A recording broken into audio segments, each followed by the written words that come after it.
The woman who was shot and killed by gunmen at a section of Washington Boulevard, St. Andrew on Thursday, has been identified. She is Sandra Risden, a 63-year-old paralegal secretary who has both a Clarendon and Kingston address. Reports that the woman was driving along the busy thoroughfare when the criminals on a motorcycle drove up and opened fire, hitting her several times. Policemen who was traveling in the line of traffic saw what was happening and challenged the criminals. The thugs fled from the area. The woman was rushed to hospital where she was pronounced dead. A woman died of gunshot injuries on Tuesday after gunmen invaded her home, opened fire and attempted to burn it down at Cockburn Pen District in Clarkstown, Trelawney on Sunday.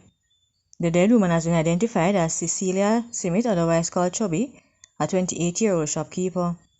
Reports are that shortly before 8 p.m., Simit locked up her dwelling and retired to bed with her 50-year-old baby father. Around 11:20 p.m., police said gunmen kicked open their front door and fired several shots, hitting Simit in her abdomen. Her child's father, who was not injured, managed to close the door. The gunmen then reportedly went to the back of the dwelling and attempted to light the house on fire. They fired several shots before leaving the scene. Police rushed to the home and took Simit to Cornwall Regional Hospital, where she was admitted. She died Tuesday morning. 39mm spent casings were found during the processing of the crime scene, the police said. No motive was given for the attack. The Independent Commission of Investigation has launched a probe into the police killing of a man and a seizure of a firearm and ammunition in Shelterwood, Ramble, Hanover on Monday. The dead man has been identified as 38-year-old Ricardo Davidson, otherwise called Beng, from Shelterwood District. None of the police personnel were hurt in the incident. Reported at about 3:15 a.m., members of the Hanover Operation Support Team, acting on information and in possession of a search warrant, went to Davidson's home to execute a search.